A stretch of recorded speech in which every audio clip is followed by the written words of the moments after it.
A billionaire invites two hungry twin sisters who have been begging to share a meal. But when one of them starts speaking, everyone begins to cry. The sun was beginning to set in Manhattan when Paul Matthews's black Porsche 911 GT3 slowed down. Through the tinted window, something caught the billionaire's eye. Two identical little girls sitting on the sidewalk of a busy street. At 35, the CEO of Tech Vision Industries was used to making decisions that moved millions on the stock market. But the sight of those children alone made him completely forget about the important shareholders' meeting waiting for him. "James, stop the car," he ordered his driver, his eyes fixed on the two little girls in faded floral dresses, their light brown hair messy. Forbes had just updated his fortune to an impressive $8.2 billion. But at that moment, Paul felt all his money would be useless if he couldn't make a real difference in someone's life. Stepping out of the car, his $12,000 Italian suit contrasted sharply with the scene around him. The girls watched him with a mixture of curiosity and apprehension. Up close, he noticed they were completely identical, except for a small birthmark near the right eye of one of them. "Hello," he said, keeping his voice gentle and maintaining a respectful distance. "Are you by yourselves?" The twins exchanged looks, as if silently conversing with each other before responding. "Our mom went to look for work," answered the one with the birthmark. "She told us to wait here." "I'm Sophie," said the other, then pointed to her sister. "And she's Claire." Paul looked around, noticing how the Manhattan sky was starting to darken. "How long have you been waiting?" "Since breakfast," Claire replied, and right then her stomach growled audibly. Paul checked his Patek Philippe. It was already past 6 in the evening. Across the street, the golden lights of McDonald's shone invitingly, and the smell of fries hung in the air. He noticed how the girls would occasionally cast curious glances at the big glowing M. "Have you two ever been to McDonald's?" he asked gently. They both shook their heads. "But we always smell the yummy food when we walk by," Sophie confided, her eyes sparkling as she looked at the restaurant. "The commercials on TV look so cool," Claire added shyly. "The kids there are always smiling." Paul felt his heart tighten. Something as simple as a meal at McDonald's, routine for many, seemed like a distant dream for these two. "What do you think about going there?" he invited, pointing to the restaurant.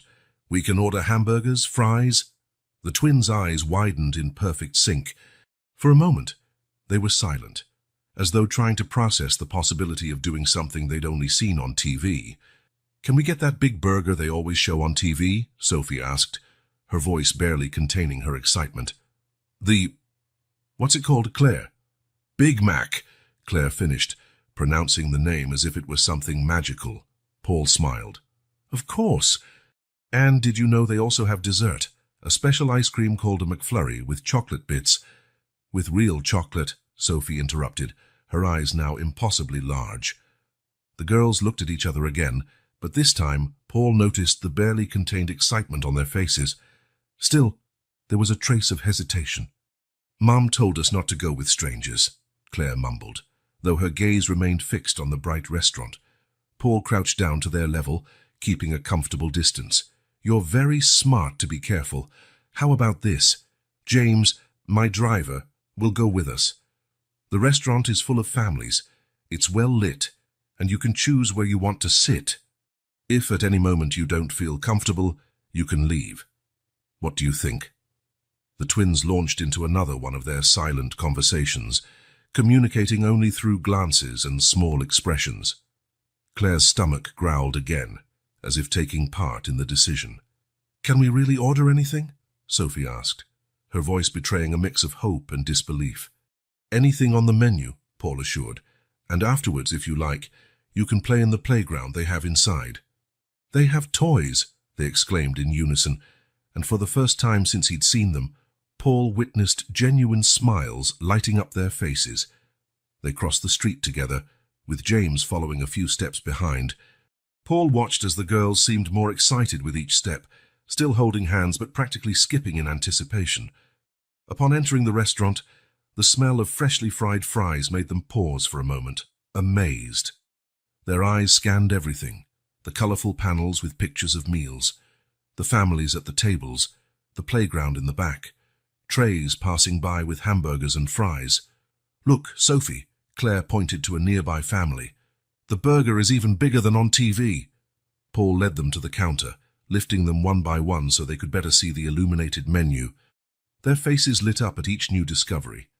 "Besides the Big Mac, we'll get nuggets and fries, soda," Paul listed, observing how they nodded enthusiastically at each item. "And of course, McFlurry for dessert." "Chocolate?" they asked together, drawing a smile from the cashier. "How about trying all the flavors?"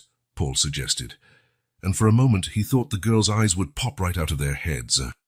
While waiting for the order, Sophie and Claire couldn't stand still, pointing to every person who walked by with a tray, commenting on the toys they saw other kids holding, and occasionally looking at Paul as if they wanted to confirm it was all real.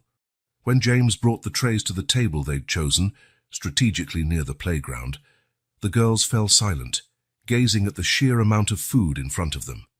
"Is all of this for us?" Claire asked, her voice barely above a whisper. "All for you," Paul confirmed. "You can start now." The first bite of the Big Mac was almost a solemn moment. The two bit into it together, as if on cue, their eyes widening at the taste. "It's way better than on TV," Sophie declared, already going in for the next bite. While the girls enjoyed their first McDonald's meal, Paul watched them with a mix of joy and concern. Where was their mother? What could have happened for two young children to wait so long on the street? Outside the sky was now completely dark. The lights of Manhattan putting on their own show through the restaurant's windows. Paul knew he needed to make a decision. He couldn't just leave two kids to go back to the street, but he also had to find a way to help them without scaring them.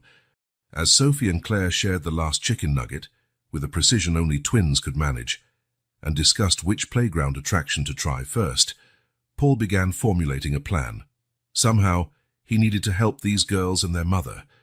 And so, on that ordinary night in Manhattan, among Big Macs and chocolate-covered smiles, Paul Matthews, the billionaire featured on business magazines, discovered that sometimes the greatest fortunes in the world can't compare to the genuine joy of two children experiencing their first McDonald's meal. McDonald's was quieter now, with only a few families occupying the distant tables. Claire absent-mindedly played with the straw from her second milkshake, while Sophie rested her head on her sister's shoulder. The welcoming environment and full bellies seemed to create a bubble of comfort they rarely experienced. "How long have you been without a home?" Paul asked gently, choosing his words carefully. Claire lifted her eyes from the straw, exchanging a quick glance with Sophie, as if asking permission.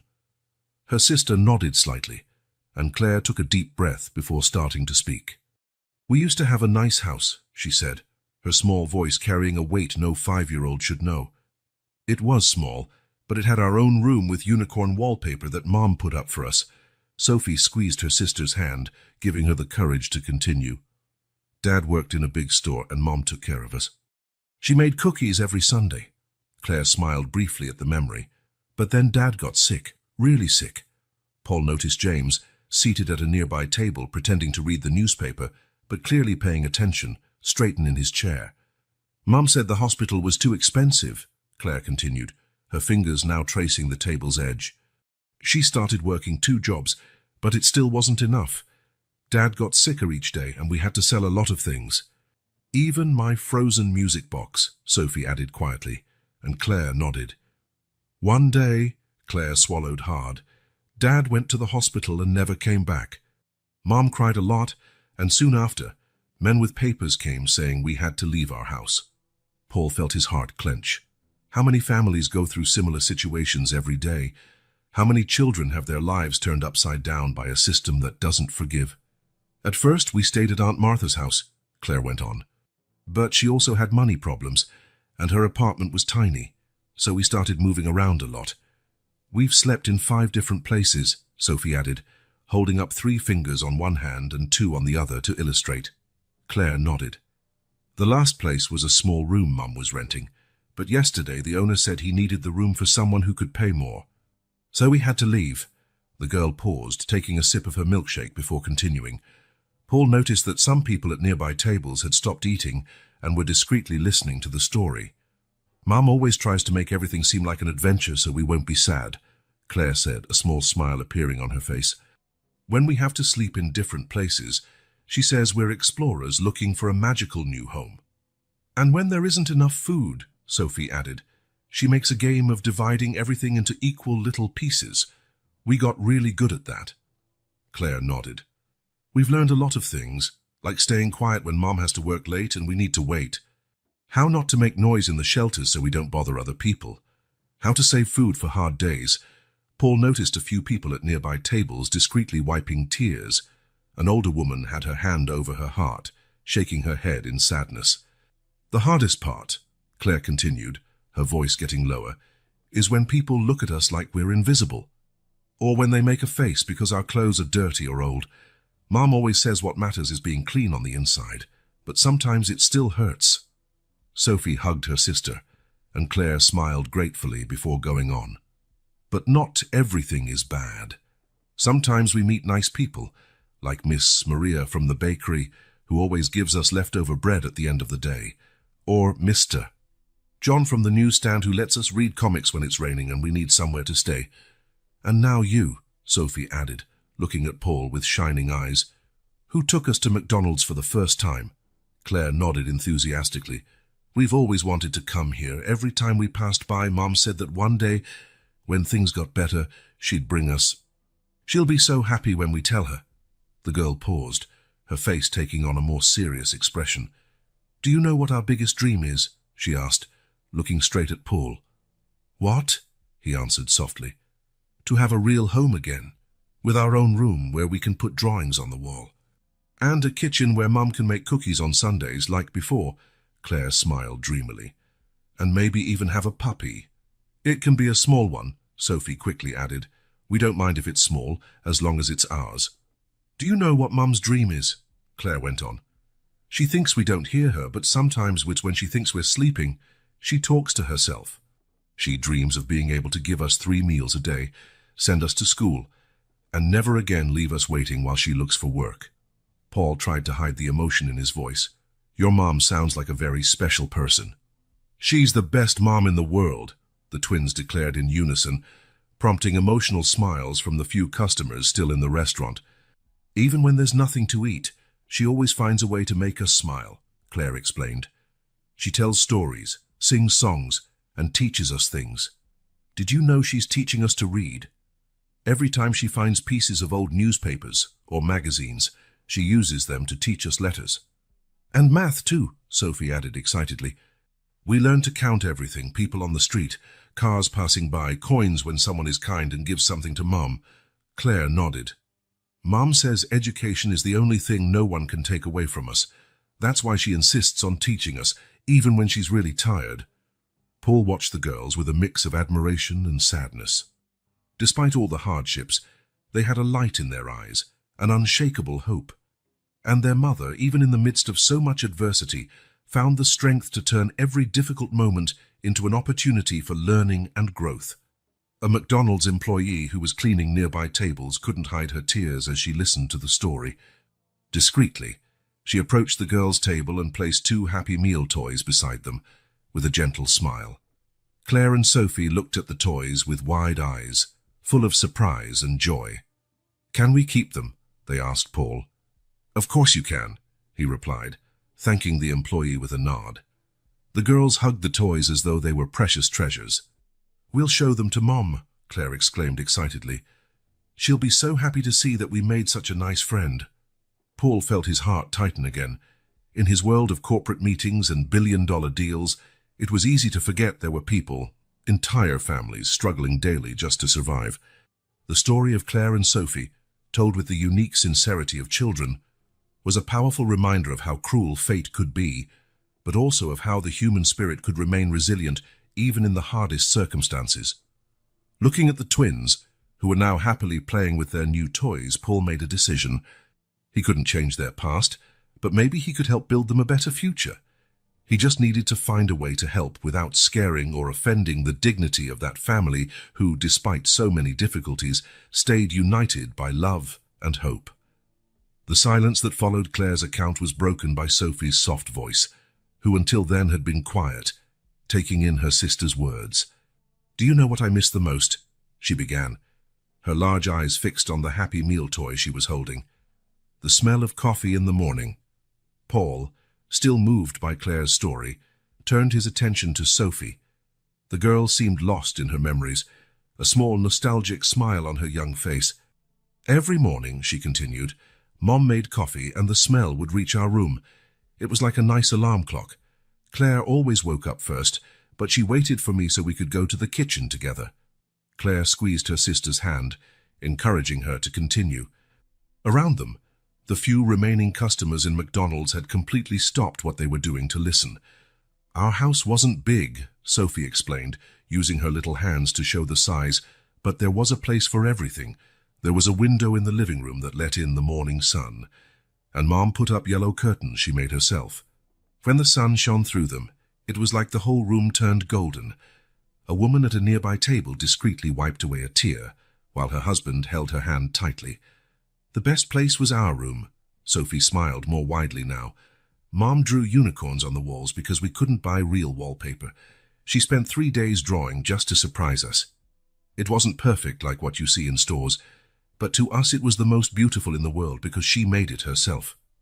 And there were stars on the ceiling, Claire added excitedly. Yes, Sophie agreed enthusiastically. Dad stuck glow-in-the-dark stars up there.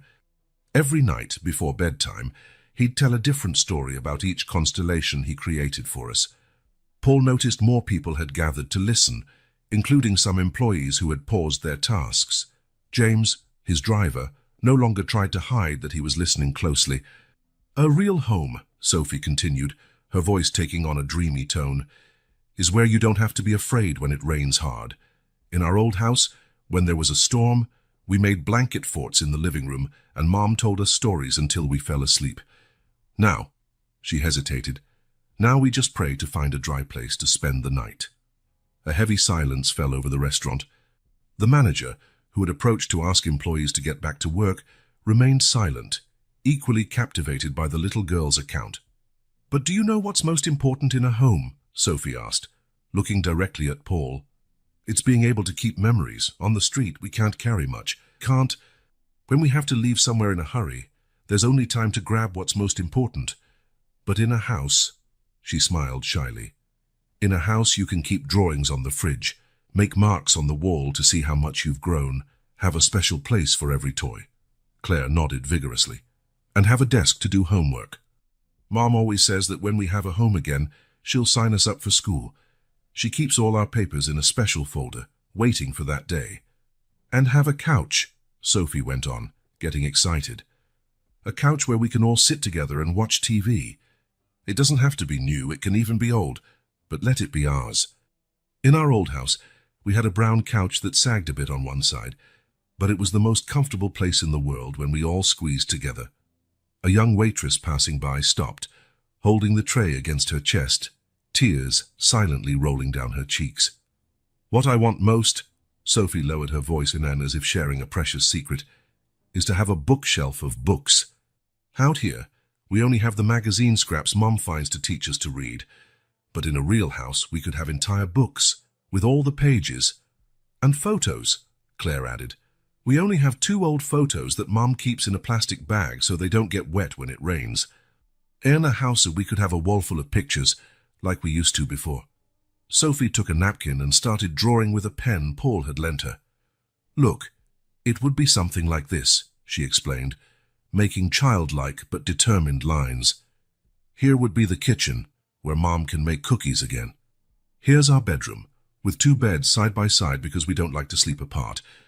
And here, she pointed to a space in the drawing, is a little corner just for Mom, with a comfy armchair so she can rest after work, instead of sleeping on the hard floor. By then, several people in the restaurant were openly crying. An older man got up from his table and walked to the manager, whispering something in his ear.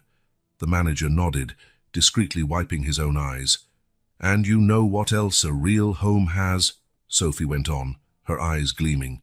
Nice smells, like the smell of clean clothes, of food on the stove, of morning coffee.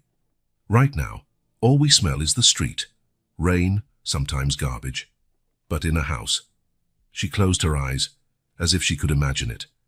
Everything smells right. And there are sounds, too. Claire added. Good sounds, like the TV playing softly, the clock ticking, the washing machine running. And silence, Sophie finished softly. Sometimes on the street it's so noisy we can't sleep. Cars, people shouting, sirens. In a real home, there are times when everything's quiet and all you can hear is your family. Paul realized the entire restaurant had fallen silent. Dozens of people absorbing the heartfelt yet profound words of a mere 5-year-old. But do you know what's most important in a home? Sophie asked, looking around at all the people watching her. It's being able to invite friends to visit. We can never really make friends on the street because we never know where we'll be the next day. But in a home, she smiled timidly at Paul, we could invite you over for breakfast any day. That was more than many of those present could bear. The older woman at the nearby table stood up and, with Paul's permission, hugged the two girls. Soon others approached, some offering words of comfort, others simply wanting to be close to these children who, with such purity and wisdom, had reminded everyone of the true meaning of home. The McDonald's manager, after his conversation with the older man, approached the table with a box full of meals and toys. For you to take to your mom, he explained, voice choked with emotion. And come back any time you like, or you'll always be welcome here. Sophie and Claire looked at all this kindness with a mixture of surprise and gratitude. It was as if, for a moment, McDonald's had turned into the home they so longed for, a warm, welcoming place where people truly cared. Paul watched everything in silence, his heart torn between the pain of seeing such suffering and the admiration for the strength and hope of these girls. In his pocket, his phone vibrated incessantly, likely the board of directors demanding his presence at the meeting. But for the first time in his billionaire life, Paul Matthews was absolutely sure he was exactly where he needed to be. As Sophie continued her drawing on the napkin, now adding small details like curtains on the windows and flowers in the garden, Paul began to form a plan in his mind. These girls and their mother didn't just need a physical home. They needed a chance to rebuild their lives with dignity. And perhaps, just maybe, fate had placed him right there at that exact moment to help make their dream come true. Night had long fallen over Manhattan when Paul's Porsche left the main avenues, following quieter streets under the twins' guidance. The contrast between the luxury car interior and the scene playing out beyond the window was growing more pronounced. Sophie and Claire, cuddled in the Italian leather back seat, clutched their McDonald's bags as if they were precious treasures. Turn there, after that building with the peeling wall, Claire instructed, pointing through the glass. Her voice carried a peculiar mix of pride and hesitation. This is where we live now, Sophie added, but it's not as bad as it looks. Mom made it nice. Paul exchanged a meaningful look with James in the rearview mirror as the car turned the corner. What came into view was an empty lot, wedged between two abandoned buildings, where several people had improvised shelters with materials they'd found, scraps of wood, faded tarps, cardboard, and rusty metal sheets. "It's there!" the twins exclaimed in unison, pointing to a structure that, though simple, stood out from the others because of its organization. Paul parked the car at a respectful distance. Around them, some people cast wary glances at the luxury vehicle, while others gathered around small improvised fires for warmth in the chilly Manhattan night. "Mom got that wood from a construction site," Sophie explained proudly. "Mr. John Dad, who works there, let her take the pieces they were throwing away. And she lined everything with cardboard inside so we wouldn't be so cold," Claire added. "She even put up curtains she made out of old sheets." As they walked toward the shelter, Paul observed the details revealing a mother's extraordinary effort to create a minimally dignified environment for her daughters. A worn but clean little rug marked the entrance. Colorful drawings by the girls were carefully attached to the wooden walls, protected from moisture by plastic bags. An improvised clothesline served as a drying rack for some garments that, though visibly worn, were meticulously clean, swaying in the night breeze. "Mom! Mom!" the twins called out in unison, their excited voices echoing through the lot. A young woman emerged from the shelter, and Paul felt his heart tighten. Anne couldn't have been older than 30, but her eyes carried the weight of someone who had lived many lives in one. Despite her simple clothes and the evident fatigue on her face, there was a natural dignity in her bearing that commanded respect. Her light brown hair, pinned up in a simple bun, framed a face that, though marked by worry, still held traces of serene beauty. "My little ones," she exclaimed, hugging her daughters tightly, though her eyes never left the well-dressed figure of Paul. "I was so worried. Where were you?" "At McDonald's, Mom." Sophie was practically jumping with excitement. "Paul took us. And we brought food for you, too." "We had Big Macs and fries and ice cream," Claire added, holding up her bag like a trophy. Anne stood up slowly, instinctively positioning herself between her daughters and the stranger. "Paul Matthews, Ma'am," he introduced himself with a respectful nod, keeping a distance that acknowledged her apprehension. "I found your daughters waiting on the street, and—" "He was amazing, Mum," Claire interrupted. "He let us order whatever we wanted." "And gave us toys," Sophie added, showing her Happy Meal toy. Anne studied Paul intently, her eyes reflecting the internal conflict between gratitude and distrust. Why did you help my daughters?"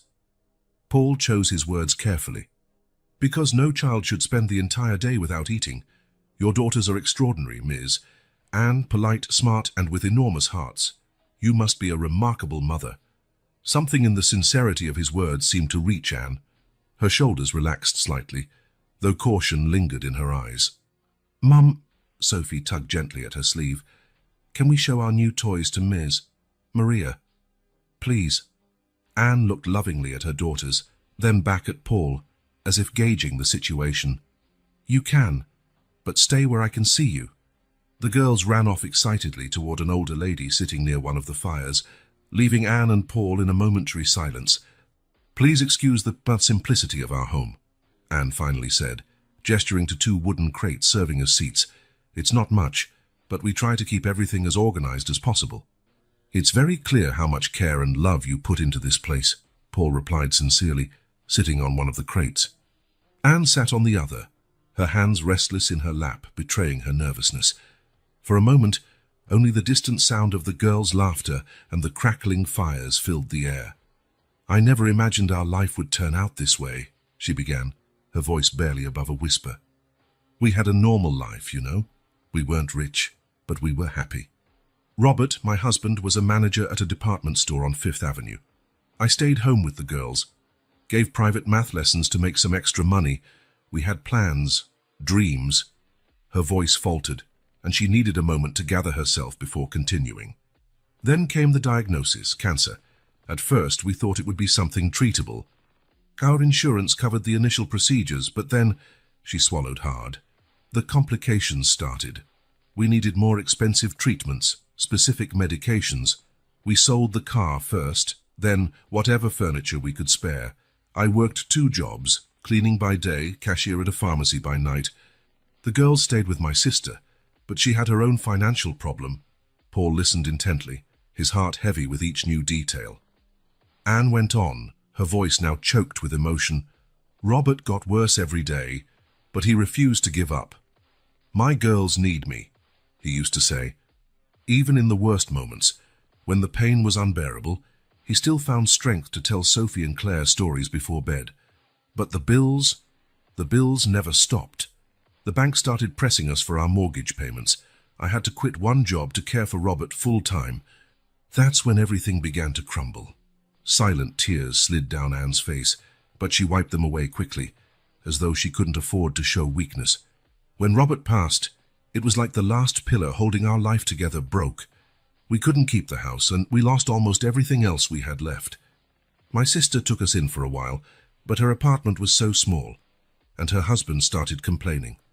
After that, it was a series of temporary places, each one worse than the last. The girls told me you still educate them, even under these circumstances," Paul commented softly. A small smile lit Anne's tired face. "It's my way of keeping hope alive. I turn everything into a learning opportunity, counting passing cars for math, reading street signs for letters, making up stories about the constellations we can see between buildings. I try to make sure they never lose curiosity or their love for learning." "And how has the job search been?" The smile vanished from Anne's face. "Almost impossible. Without a permanent address, many places won't even take my application. Others worry about my situation with the twins. I do some temp work, mostly cleaning, but it's never enough to rent a decent place. Sometimes I manage to save a bit, but then some emergency pops up. Medicine when the girls get sick or we have to move suddenly from somewhere. What about social services?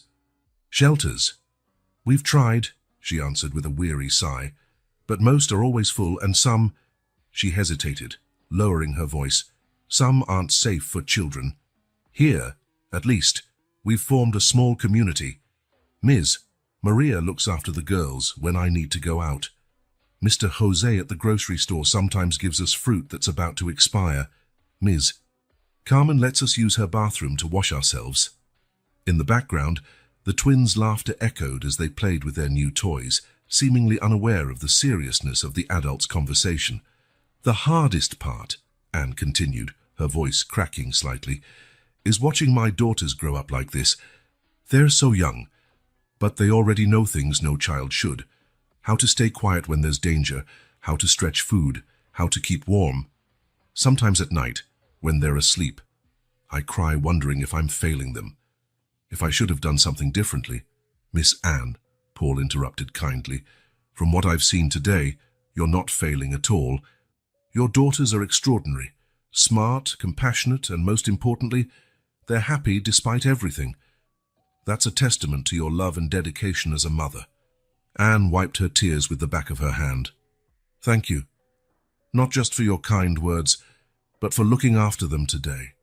I was so worried when I took longer than expected. There was a huge line at the job agency. Then the bus broke down. Ms. Anne, Paul began carefully, I know we don't know each other well, but I'd like to help your family. Not out of pity, but because your daughters showed me the true meaning of strength and hope today. You've built something precious here, even under the worst circumstances.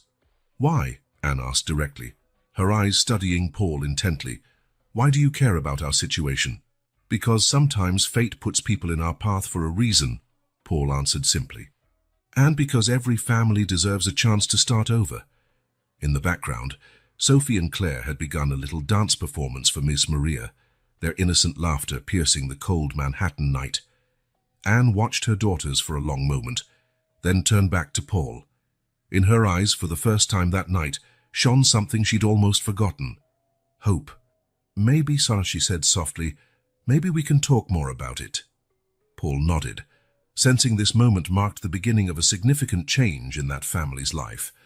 Fate had placed two small twins in his path that afternoon, and now he had the chance to make the real difference he had always craved with his fortune.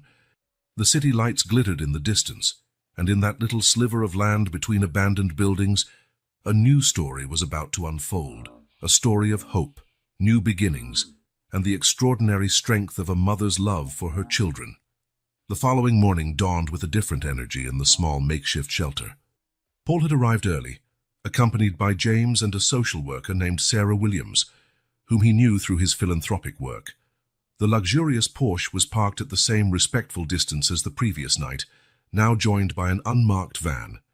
Anne had been awake since the first ray of sunlight, a habit she'd developed from years of seeking temporary jobs.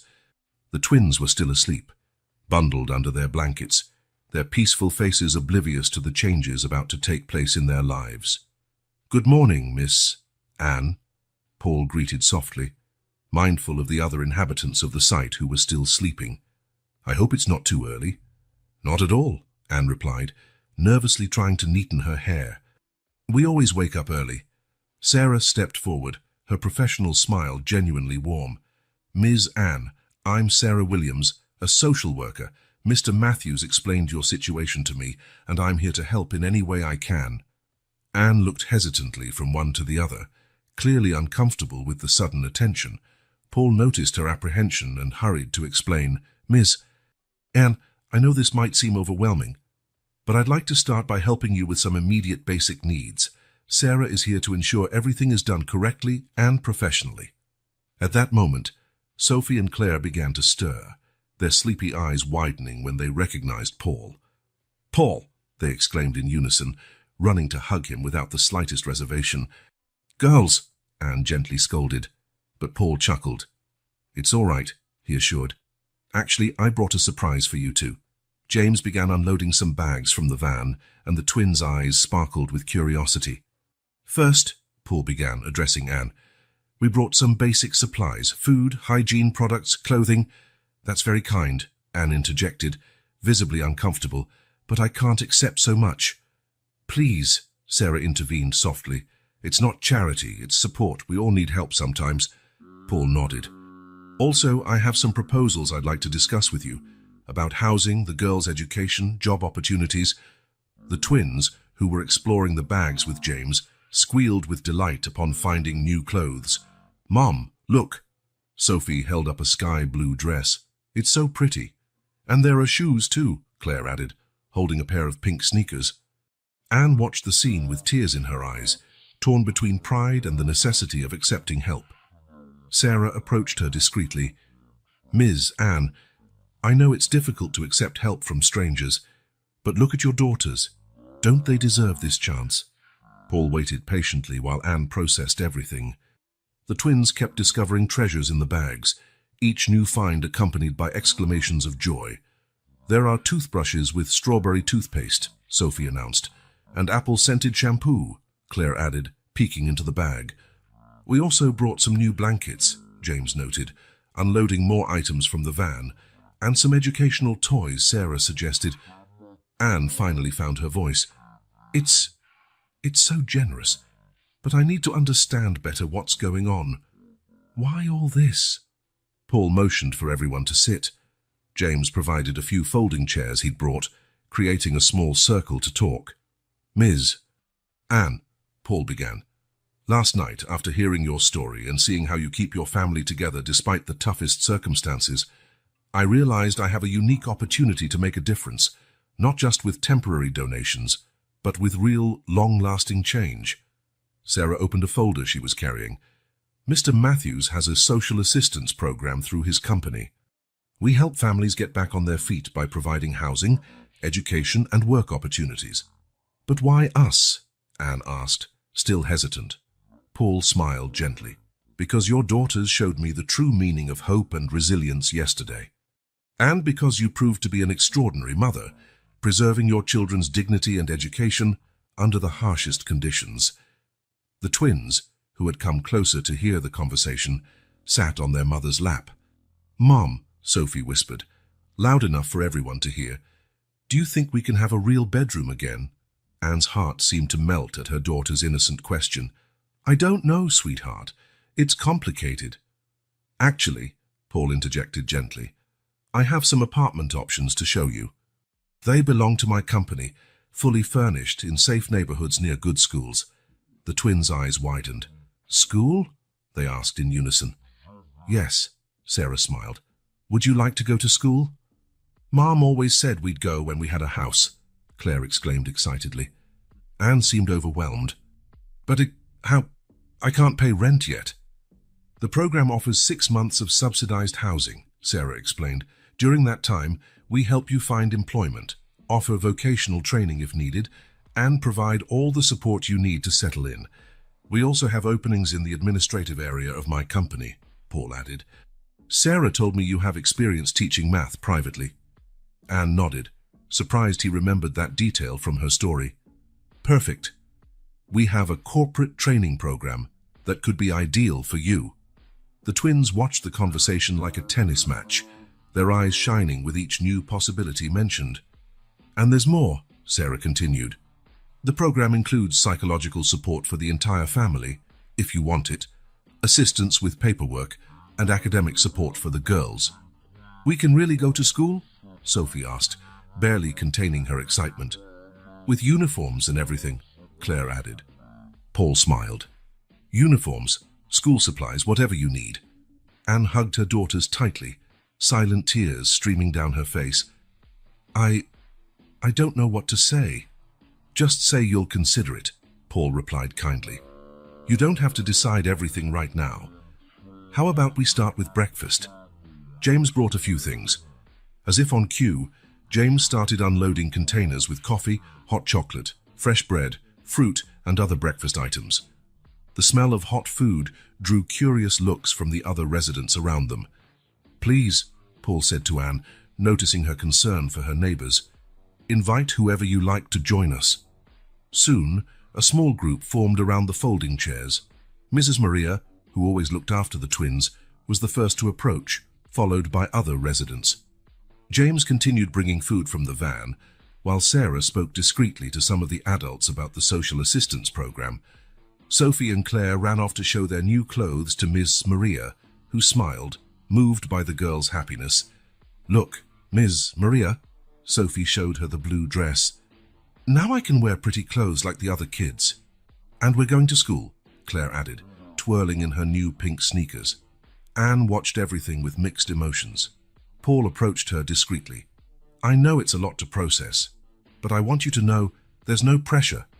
We can take everything at your pace, in whatever way makes you feel most comfortable. It's just—" Anne hesitated. "It feels too good to be true. After all this time fighting alone." "You'll never be alone again," Sarah assured, joining the conversation. "Our team will be here every step of the way."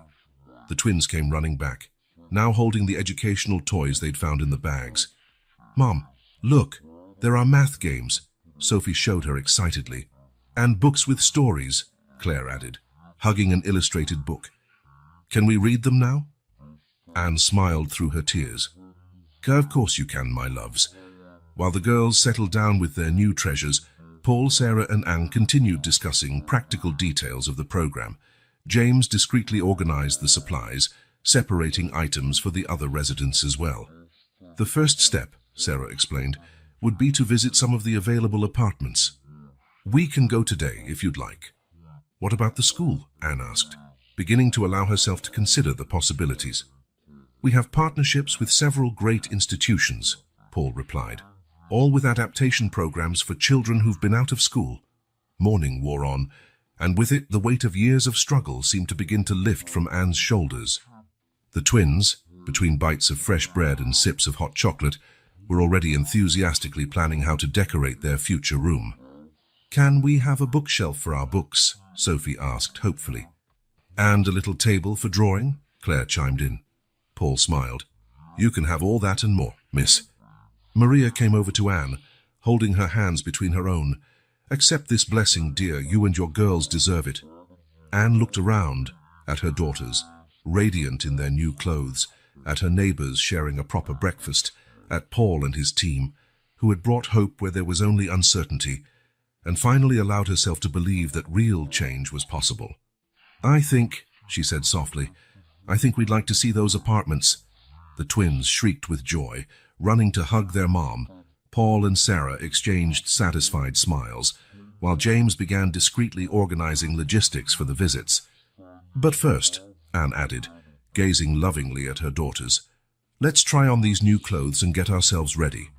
Sophie and Claire ran toward the bags, taking out their new belongings with reverence. Miss Maria offered to help them get dressed, leading them to her own shelter where they could have more privacy. While the girls got ready, Anne allowed herself a moment of vulnerability. "Mr. Matthews, Paul, I don't know how to thank you." "You don't have to," he responded gently. "Just promise me you'll give yourself and your daughters the chance to rebuild your lives." Anne nodded, wiping away a stubborn tear. "You know," she said quietly, "last night after you left, the girls spent hours talking about how magical it was to go to McDonald's for the first time. Sophie said it felt like a dream. And now—" She gestured at the bags, the papers Sarah was organizing, the entire shift unfolding before her. "Now it feels like the dream is continuing." "It's not a dream, Ms. Anne," Paul assured her. "It's just the beginning of a new story for your family." The twins came running back, transformed in their new outfits, hair combed, faces glowing with joy. They looked like completely different children, not because of the clothes themselves, but because of the restored dignity that radiated from them. "We're ready," they announced in unison. And they truly were, ready not just to visit apartments, but to take their first steps toward a new life, one where dreams weren't just dreams, but real possibilities beginning to unfold on that hopeful morning. The social services office was crowded that Monday morning. Anne clutched a folder containing the few documents she'd managed to preserve during the months of hardship, while Sophie and Claire quietly colored in a corner of the waiting room. Sarah, the social worker assigned to them by Paul, leafed through a stack of forms with a focused expression. "Here are the girls' birth certificates," Anne said, carefully pulling out 2 slightly crumpled papers. "And my ID card. But my social security card, I think we lost it the last time we had to leave a place in a hurry." Sarah nodded sympathetically. "Don't worry. We can request a replacement. The most important thing is we have the children's basic documents." The last 48 hours had been an emotional roller coaster. After a morning of surprises and renewed hope, practical challenges followed. Endless forms, bureaucratic requirements, and the necessary documentation for almost everything. "Ms. Matthews?" someone called from the reception area. "It's Anne Stewart," Sarah corrected, standing up. "Come on, Miss Anne." The twins quickly gathered their coloring materials and followed their mom and Sarah into a small room. The staff member behind the desk looked tired, but her expression softened when she saw the identical little girls. "So," she began, adjusting her glasses, "we're processing an application for emergency housing assistance and reintegration into the school system." "Exactly," Sarah replied professionally. "The Stewart family has support from the Matthews Social Assistance Program, but we need to regularize all the documentation." The next hour tested their patience. Every document presented led to the need for 3 more. Each answer prompted more questions. The twins grew restless in their chairs. "Mom," Sophie whispered, "are we still going to be able to go to school?" Anne felt her heart tighten. "We are, sweetie. We just need to finish these papers first." "But why does it take so long?" Claire asked, her little voice betraying some frustration. Just then, the office door opened and Paul slipped in quietly. The girls immediately brightened at his arrival. "Sorry I'm late," he said softly. "How are we doing?" "Mr. Matthews?" The staff member straightened in her chair, her tone changing noticeably. "I didn't realize you were personally involved in this case." "The Stewart family is very special," he replied simply, taking a seat next to Anne. "I've got the missing documents." From his briefcase, Paul produced a series of official papers: Anne's social security replacement, hospital documents related to Robert's treatment, even old tax returns Anne thought were lost forever. "How?" Anne started to ask, but Paul just smiled. "I have a few contacts who could speed things up. What matters is that now we can move forward." With Paul's presence and the documentation now complete, doors began to open. The staff member quickly processed the necessary forms, stamping and signing documents with newfound efficiency. "The temporary shelter on 35th Street is available immediately," she informed, checking her computer. "It's a new facility with private rooms for families." "And what about school?" Sarah asked, taking notes. "Lincoln Primary School has a special reintegration program," the staff member replied. "It's only 2 blocks from the shelter." The twins, who had resumed drawing in a corner of the room, raised their heads at the word school. "Can we go see it?" Sophie asked hopefully. "Of course," Paul replied before any other adult could answer. "In fact, I already arranged a visit for this afternoon, if your mum agrees." Anne looked at her daughters, their faces glowing with anticipation, and nodded. That would be wonderful. The morning continued with more forms, signatures, and procedures. But now there was a different feeling in the air. Each piece of paper signed was a step toward a new life. "Now we need to discuss employment," Sarah commented, opening a new folder. "Miss Van, I see you have a background in math." "Yes, I used to give private lessons," Anne confirmed, "and I worked as an administrative assistant before." "Perfect," Paul gently interrupted, "because we have a position in the financial department at Matthews Industries that could be perfect for you. The schedule aligns with the girls' school hours." Anne blinked, surprised. "But it's been so long since I worked in my field." "The program includes full training," Sarah explained. "And there's a daycare in the building for the girls after school, if necessary." Tears started to form in Anne's eyes.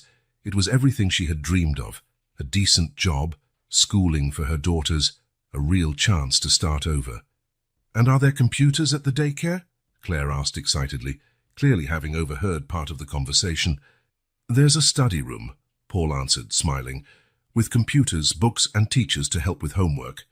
"Hear that, Sophie?" Claire nudged her sister. We'll get to use computers. The staff member, who initially seemed so bureaucratic, now smiled as she watched their interaction. I just need a few more signatures here, she said, pushing the last of the forms to Anne. While Anne signed, Paul approached the twins, who had returned to their drawings. What are you drawing? He asked, looking at the colored papers.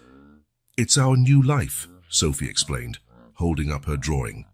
Look, here's the school. Here's where Mom will work, and here we are using the computer. And here's you. Claire pointed to a tall figure in the drawing. Because you're our guardian angel now. Paul felt a lump in his throat at the innocence and trust of the girls. Sarah, who had come closer, placed a supportive hand on his shoulder. All set, the staff member finally announced. Everything's processed. You can move into the shelter today, and the girls can start school next Monday after their assessment. Anne hugged her daughters, who jumped for joy. Did you hear that? We'll have our own room tonight. With real beds? Sophie asked. With real beds, Sarah confirmed. And tomorrow we'll shop for your school uniforms.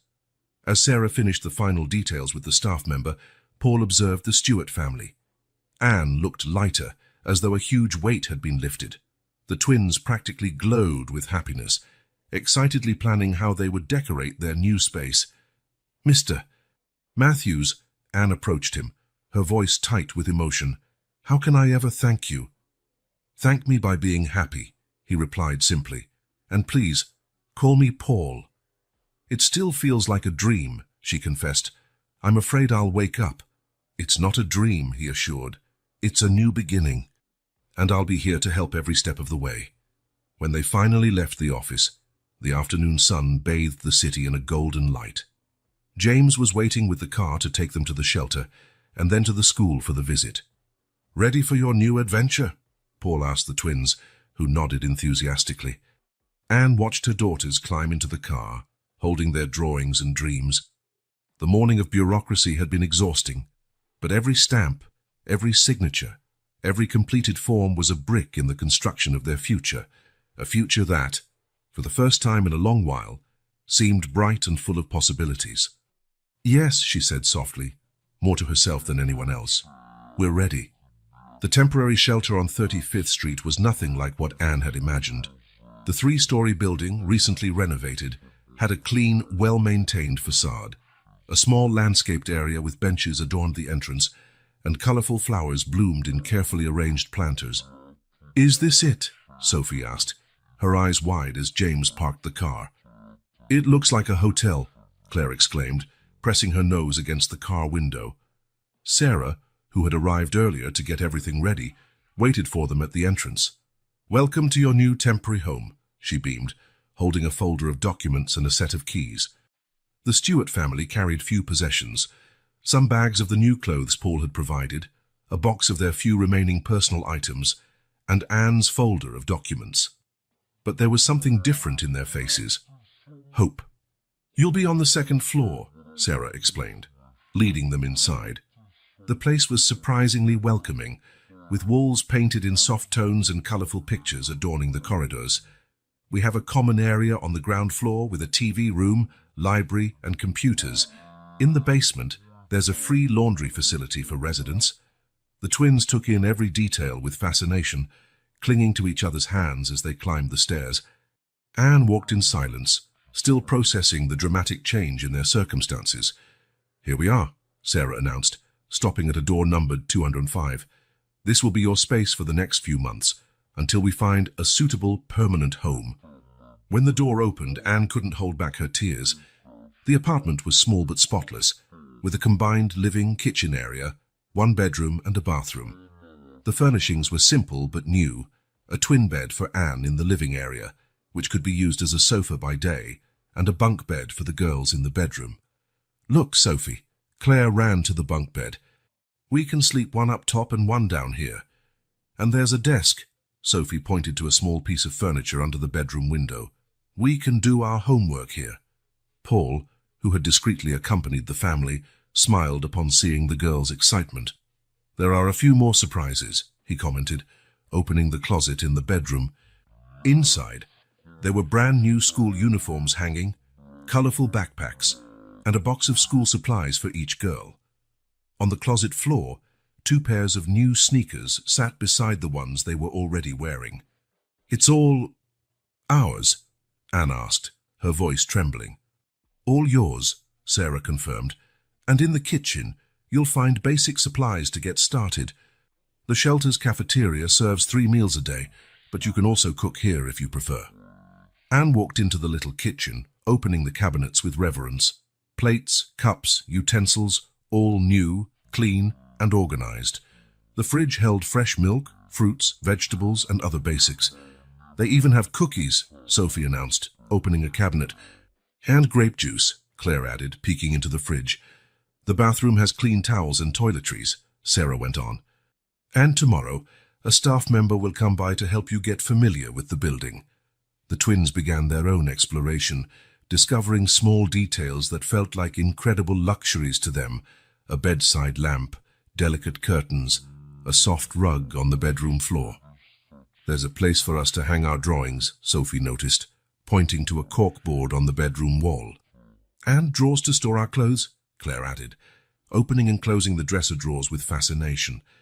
Anne sat on the bed in the living area, momentarily overwhelmed by emotion. Paul approached quietly. "Are you okay?" "It's just—" She wiped away a tear. "It's been so long since we had a safe place to sleep. Our own bathroom. A kitchen. And this is only the beginning," he assured gently. "In a few months, once you're settled in your job, we'll look for a permanent apartment." Sarah joined them, holding some papers. "The building has 24-hour security, and there's always a social worker on duty. Here are the rules, meal times, and information on available programs." "What programs?" Anne asked, flipping through the documents. "We offer computer classes, help with resumes, and support groups," Sarah explained. "And for children, there are educational after-school activities, tutoring, even weekend art classes." As if they'd heard the magic word, the twins ran in from exploring the bedroom. "Art classes?" "Yes," Sarah smiled. "Actually, the art group meets this afternoon if you'd like to join." "Can we, Mom?" they asked in unison. Anne looked at her daughters, clean, well-dressed, smiling, and felt her heart swell. "Of course you can." "But first," Paul interjected, "how about we all have lunch together in the cafeteria? That way you can meet some other families and see the place." The cafeteria, located on the ground floor, was spacious and bright. Round tables were scattered throughout the area, creating a more welcoming atmosphere than a typical institutional setting. Some families were already eating, and the aroma of homemade food filled the air. "Hello?" A girl about 6 years old approached the twins. "Are you new? Want to sit with us?" Sophie and Claire looked at their mother, who nodded encouragingly. Within minutes, the 3 girls were chatting happily at a nearby table, while the adults served themselves at the buffet. "Children usually adapt more quickly," Sarah commented, watching the interaction. "It's amazing how easily they make friends." Anne observed her daughters with both joy and admiration. After so many months of forced isolation, seeing them interact normally with another child was like a balm to her soul. "Miss Anne," Paul said softly, "I need to head to the office to deal with some things, but Sarah will stay here to help with anything you need. Tomorrow, I'll come back so we can visit the school." "Paul," Anne touched his arm before he could leave, "thank you. Not just for the material support, but for giving dignity back to my family."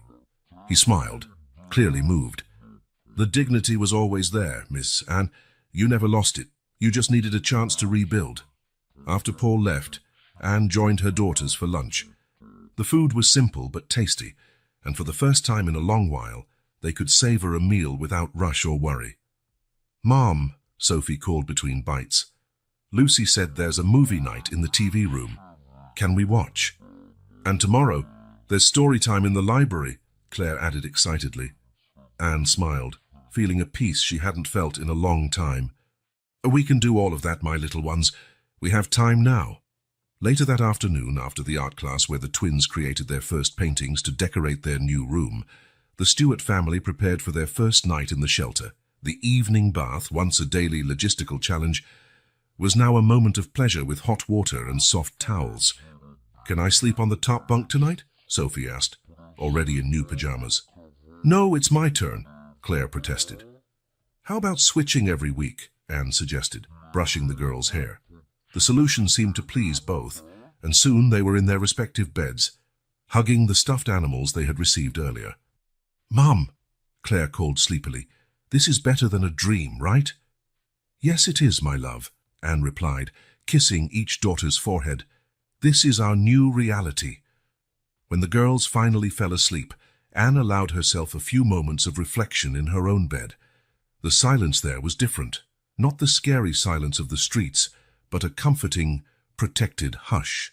Through the window, she could see Manhattan's lights shining. The same lights that once felt cold and distant now conveyed a message of hope. Somewhere out there, Paul Matthews had looked beyond her desperate circumstances and seen the potential in her family. With that comforting thought, Anne fell asleep for the first time in months without fear of tomorrow. The temporary shelter was more than a roof over their heads.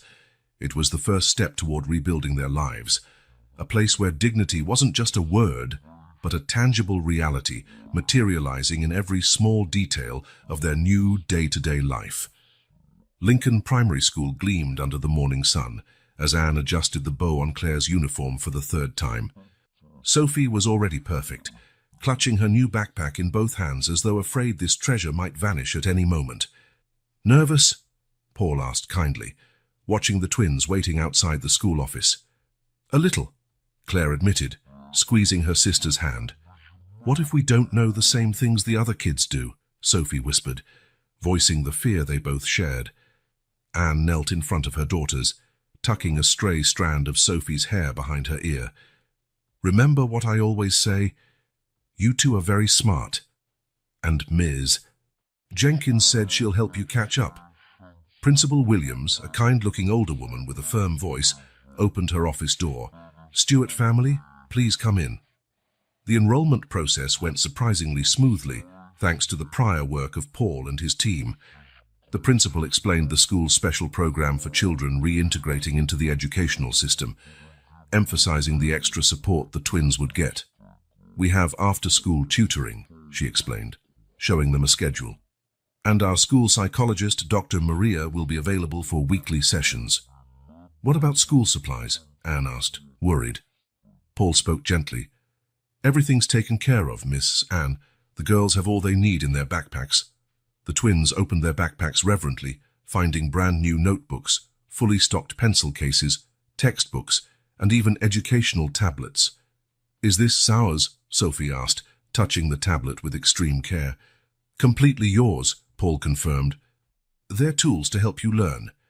Ms. Jenkins, a young enthusiastic teacher with freckles and a warm smile, arrived to take the girls to their new classroom. Hi, Sophie and Claire. We're so excited to have you, she beamed. Did you know we have a special art project this week? I heard you two love to draw.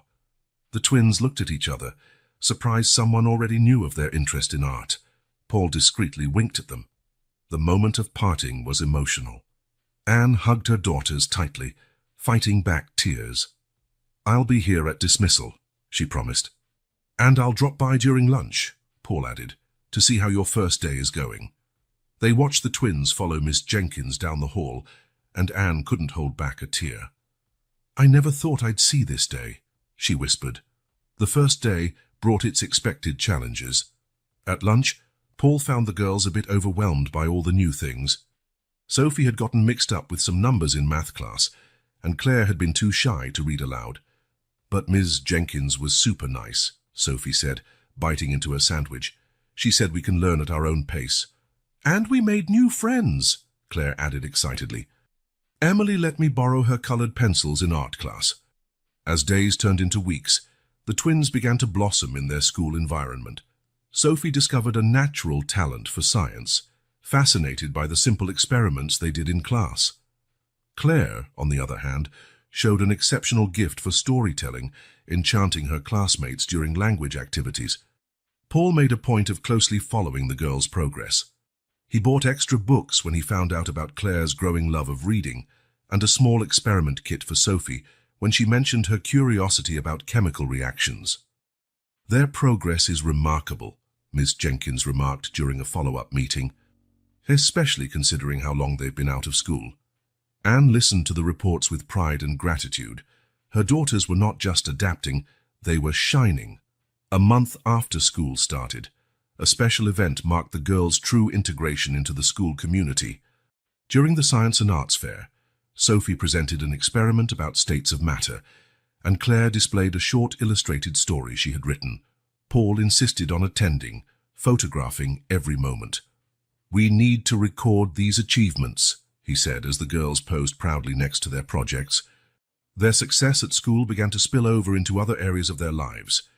At the shelter, the twins started a small reading club with other children. On weekends, Claire wrote stories to read during story time, while Sophie led supervised science experiments with safe materials. "You know what I like best about school," Sophie commented one night, doing her homework at the small desk in their room. "It's that I get to dream about the future." "What do you mean?" Anne asked, helping Claire with her writing assignment. "Now I know I can be a scientist if I want," Sophie explained. "Ms. Jenkins said there are scholarships and everything. And I can be a writer," Claire added, "or a teacher like Ms. Jenkins."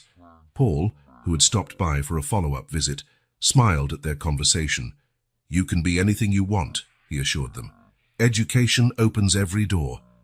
Paul's support went beyond practical matters. He made sure to be present at every important moment. Claire's first theatre club performance, Sophie's first medal at the science fair, parent-teacher meetings. "You don't have to do all this," Anne commented one day, watching him help the girls with a special project. "I don't have to," he agreed, "but I want to." Seeing them realize their potential is one of the greatest gifts I've ever received. As the semester progressed, the Stewart twins became known at the school not as the girls from the shelter, but as Sophie, the little scientist, and Claire, the storyteller.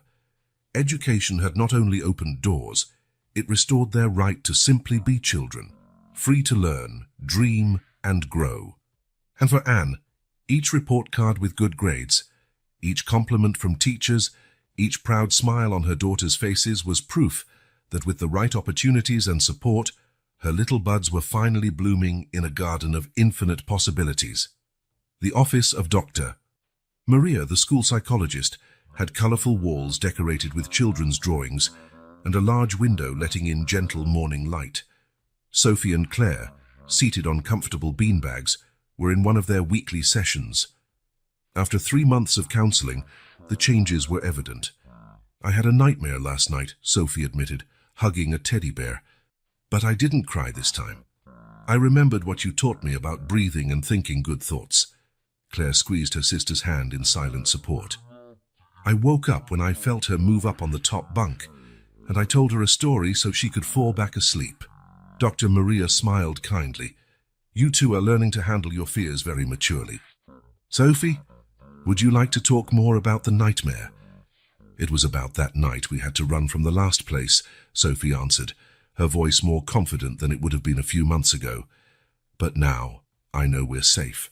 The twins' progress was evident not only in therapy, but in every aspect of their lives. At school, each was developing her own identity, though they still shared a special bond.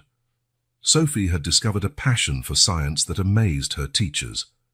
During a science fair, her project on the water cycle received special recognition. "When we were homeless," she explained to her class, "I used to watch the clouds and rain all the time. Now I understand how it all works."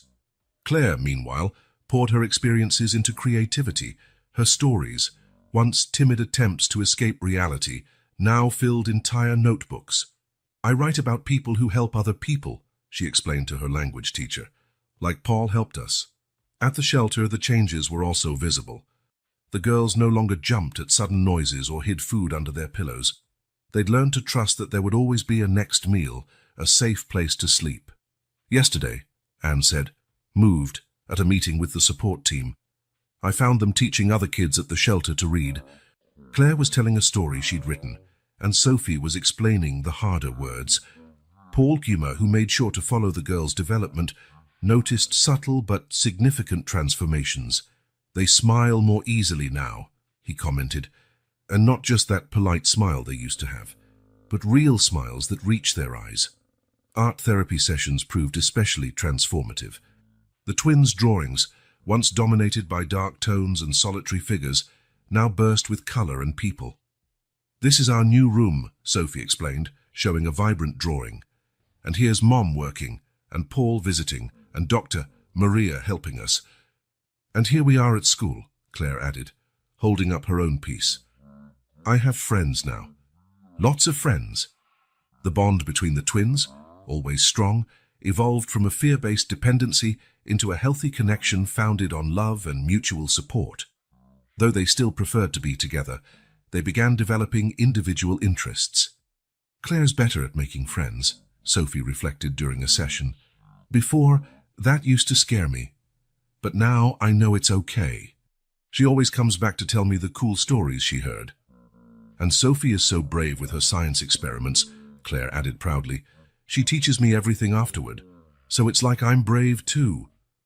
Anne witnessed her daughters blossoming with a mix of pride and gratitude. During a special dinner Paul arranged to celebrate 3 months of progress, she shared her observations. Yesterday, for the first time since Robert died, the girls talked about their dad without crying. Sophie showed off her science fair award and said he would be proud. Claire read aloud a story she wrote about a dad who became a star in the sky. The tears in Anne's eyes were no longer from sorrow, but from hope fulfilled. Paul, quietly observing the transformation, was also moved. "What's incredible," he reflected, "is how they turned their pain into something positive." Sophie uses her experience to understand and explain the world, while Claire channels it into stories that help other children. The girls' personal growth even showed in their play. On the school playground, they were no longer the shy girls who stayed in the corners. Sophie organized scientific expeditions in the yard, collecting leaves and observing insects with her new friends, while Claire invented elaborate stories that her classmates loved acting out during recess. "You know what's really different now?" Claire asked during one of her sessions with Dr. Maria. "We don't worry about the future anymore." "That's true," Sophie agreed. "Before, all we thought about was surviving. Now we can dream." And the dreams of Sophie and Claire Stewart grew bigger by the day. Sophie spoke of becoming a scientist and discovering cures for diseases like the one that took her father. Claire dreamed of writing books that would help other kids overcome tough times. The personal growth of the twins was not just individual, it was a testament to the power of human resilience, a mother's unconditional love, and the difference proper support can make in a child's life.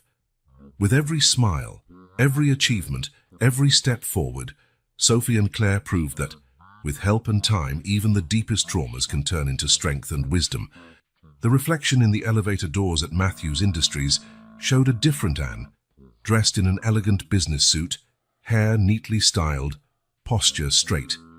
Still, as she rode up for her first day at work, memories of the past haunted her like persistent shadows. "You can do this," she whispered to herself, gripping the folder Paul had given her.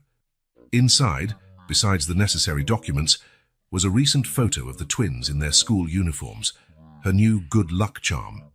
Thomas Anderson, supervisor of the finance department, was waiting for her on the 15th floor. His usually stern face softened at the sight of Anne's nerves. "Welcome to the team, Mrs. Stewart. Paul told me a lot about your knack for numbers." The first day was a whirlwind of emotions. Every spreadsheet and meeting brought flashbacks of her old life, when she had a promising career before Robert's illness. But now things were different. She had a support network. "Did you see how she sorted out that discrepancy in the accounts?" Thomas remarked at the end of the day. "She's got a special eye for detail." As the days passed, Anne rediscovered her passion for numbers. Ironically, her experiences managing scarce resources on the streets had sharpened her ability to spot inefficiencies and optimize resources. Thomas, known for his seriousness and distant professionalism, found himself increasingly invested in the Stewart's case. He started by offering Anne professional tips, then moved on to financial education advice, and before he knew it, he was helping the twins with their math homework. "You know," he confessed to Paul during a meeting, "I never imagined helping a family could be so rewarding. I always viewed numbers as just numbers, but Anne and her girls, they give a whole new meaning to my job." Paul watched with satisfaction as his decision to hire Anne triggered a transformation, not just for the Stewarts, but also in the corporate environment. Thomas, in particular, seemed to have found a new sense of purpose in his work. The biggest change, though, was apparent in Anne herself. The constant fear in her eyes was gradually replaced by determination. Her contributions in meetings became more confident, her analyses more assertive. "Mum smiles more now," Claire observed during a visit to the company's daycare, where the twins sometimes spent afternoons. "And it's not that sad smile she used to have," Sophie added, wise beyond her years. Thomas, watching the family interact during a shared lunch, felt something shift inside him. He began implementing departmental changes, setting up mentoring programs and opportunities for people in vulnerable situations. "You've transformed more than one family," Paul told Thomas. "You've transformed an entire corporate culture." Life for the Stewarts took on a new normal. Anne not only excelled at her job, but started teaching financial literacy classes at the shelter on a volunteer basis. The twins thrived at school, and nightmares of the past gave way to dreams for the future. "Yesterday, Sophie told me she wants to be a financial engineer," Anne said during a meeting with Paul and Thomas. "A few months ago, we couldn't even think about the next day." Thomas, who once saw numbers merely as profit tools, now recognized the human impact behind every financial decision. "Matthews Industries has a great scholarship program," he noted. "And I have a feeling we'll have two very special applicants in the future." The office, once just a workplace, had become a space of hope and renewal. Anne, who once feared she'd never have a normal life again, now led major projects and made plans for the future. "Sometimes it's still hard to believe," she confessed to Paul over coffee, "that we left that situation, that we're really rebuilding our lives." "You always had the potential," Paul replied. "You just needed the chance to shine again." And so, between spreadsheets and meetings, between reclaimed dreams and new objectives, the Stewart family continued on their path of overcoming hardship, proving that sometimes the greatest challenges can lead to the most beautiful transformations. Night was falling over Manhattan when Paul finally decided to share his secret. He was seated with Anne in the small garden of the shelter, watching Sophie and Claire play with other children. The sound of their laughter echoed in the air, stirring long-buried memories. "Do you know why I really decided to help you that day?" he asked gently, his eyes on the twins. Anne, who had wondered for a while about Paul's deep connection with her daughters, simply shook her head. "8 years ago, I also had a son," Paul began, his voice trembling. "Daniel. He was 5 years old, the same age the girls were when I found them." The silence that followed was heavy with the weight of his revelation. Anne instinctively took Paul's hand, offering silent support. "Maria, my wife, and Daniel were my whole world," he continued. "One day, they were on their way back from a birthday party. A drunk driver." His voice failed. "I lost them both in an instant." The children's laughter in the background formed a painful contrast to the story unfolding before them. "For years, I threw myself into my work. I built an empire but came home every night to an empty house. Success in business felt like a cruel joke. I had everything money could buy, except what really mattered." Anne listened, her eyes filled with tears as she began to understand why Paul was so invested in her family. "When I saw Sophie and Claire on that sidewalk," he gave a sad smile, "it felt like fate was giving me a second chance. Not to replace Daniel, nothing could, but to honor his memory by helping other children." Sophie and Claire, sensing something different in the atmosphere, approached curiously. "Why are you crying, Paul?" Sophie asked, her big eyes full of concern. Paul discreetly wiped away a tear. "Sometimes we cry when we remember people we love very much, like we do when we remember Dad," Claire asked innocently. "Just like that," Paul answered softly. The twins, with a child's unique intuition, came closer, each taking one of Paul's hands. "You lost someone special too?" Sophie asked gently. Paul nodded, and for the first time in years, he allowed himself to speak openly about Daniel. He told the girls how his son had loved dinosaurs, about the bedtime stories they'd read together, about Sunday mornings in the park with Maria. "Daniel would have loved meeting you," he smiled through tears. "He always wanted sisters." Claire, with her childlike wisdom, proclaimed, "Now you have us. We're not Daniel, but we can be your family too." Anne watched with a heavy heart, finally understanding why Paul always seemed to know exactly what her daughters needed. "For years," Paul continued, "I believed I'd lost the ability to connect with people, that I'd lost my chance to have a family. But you," he looked at the three Stuarts, "you showed me that a heart can heal, that there's room for new love without diminishing the love we have for those we lost." Sophie and Claire spontaneously hugged Paul. "We love you too," they said in unison. In that moment, under Manhattan's starry sky, four hearts scarred by fate found solace in one another. Paul, who had hidden behind his wealth and success for so long, finally allowed his own wounds to begin healing. "Maria always said there are no coincidences," he reflected, looking at the stars. "Maybe she and Daniel guided me to you." Anne gently squeezed his hand. "And maybe Robert guided my girls to you." The twins, tired but happy, nestled between the two adults, forming a picture that, though unconventional, was filled with love and hope. "Family," Paul murmured, "isn't always the one we're born into, but the one our hearts choose." And so, under the night sky, four lonely souls confirmed what they had known for some time, that sometimes the greatest losses can lead to the most meaningful encounters, and that love, in all its forms, has the power to heal even the deepest wounds. Paul gazed at the sunset through the massive windows of his Upper East Side mansion. The luxurious three-story space, once a monument to his loneliness, now felt even emptier after the past few weeks spent with the Stuarts. His eyes fell on a recent photo on his desk. Sophie and Claire smiling next to a science experiment they'd done together. The genuine happiness on their faces contrasted with the corporate photos that once dominated the room. "James," he called to his driver and longtime confidant, "I think I finally understand what's been missing here." The driver, who knew his employer's story well, smiled knowingly. "The girls' laughter, sir." "Life," Paul answered simply. "This place needs life." The decision, though significant, felt natural, just the acknowledgement of something that had already taken shape. The next morning, Paul found Anne at work before business hours. "Ms. Anne," he began, more nervous than he'd been in years, "I'd like to make a proposal for you and the girls."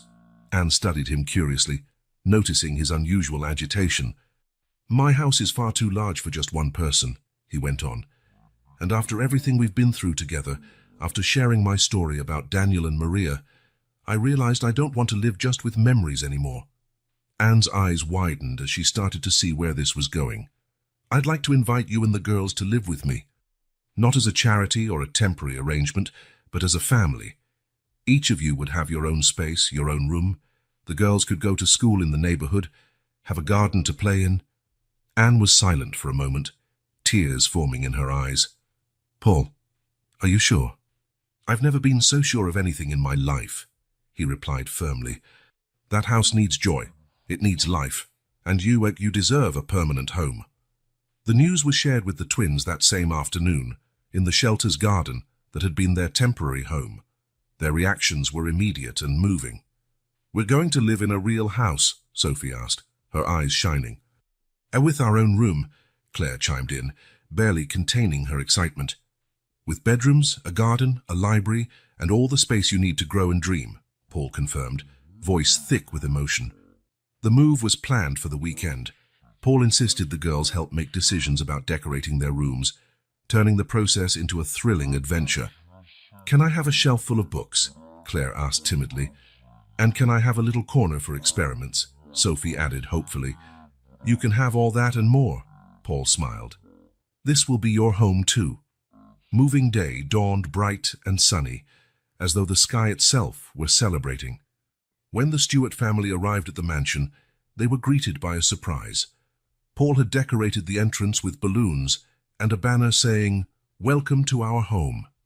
"This is magical," Sophie whispered, gazing at the spacious foyer. The house, once cold and impersonal, had been transformed. The girls' rooms were lovingly prepared.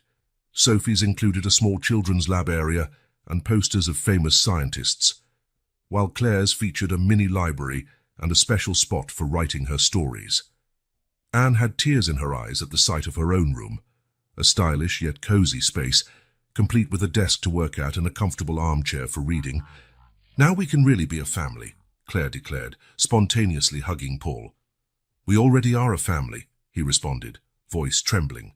"Now we just have a place to call our own." That first night, they all shared dinner in the large dining room. The twins' laughter echoed through the corridors, filling every corner of the house with the life it had lacked. Paul watched with a heart overflowing. Finally, after so many years, his house felt like home again.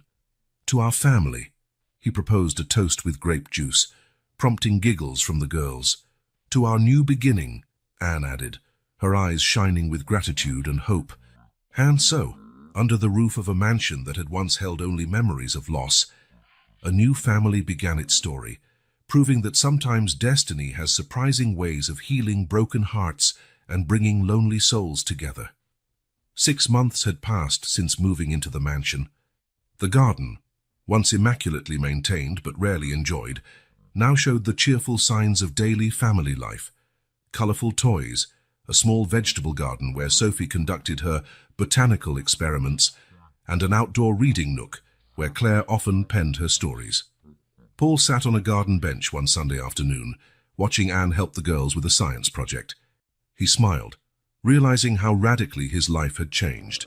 Gone was the oppressive silence that once filled the house, replaced by laughter, lively conversations, and even the occasional family squabble. "Paul, come look," Sophie called out excitedly. "We found out why plants grow better with music." He joined them, his heart warming at how naturally the girls leaned against him, as if this had always been his place.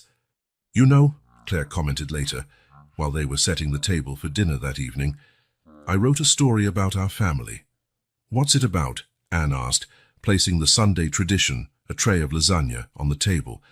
"It's about how sometimes we have to lose something precious to find something equally special," she explained with wisdom beyond her age. "Like you and Dad Paul." The term Dad Paul, used spontaneously for the first time, made everyone pause. Paul felt tears in his eyes, while Sophie quickly added, "Yeah, our Dad Paul." Anne watched the scene through misty eyes, reflecting on how fate had turned her greatest tragedy into such a beautiful new start. That night, gathered in the living room, they celebrated not just their achievements but the completeness of this reassembled love. Photos of Daniel and Maria had a place of honor on the wall, alongside new memories with the Stewarts, a testimony to how love can expand without limits. "To our family," Paul toasted again, just as they had that first night, "and to all the dreams we'll still fulfill together." The twins smiled, snuggled between Paul and Anne on the couch, finally at home, not just physically, but in their hearts.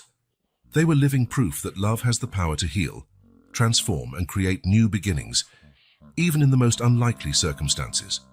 And so ends a story that began on a busy Manhattan sidewalk, passed through McDonald's, shelters, and corporate offices, only to arrive at the most important destination, the place where hope, love, and family come together to show that no setback is final, and that every new morning brings with it the promise of a brighter future.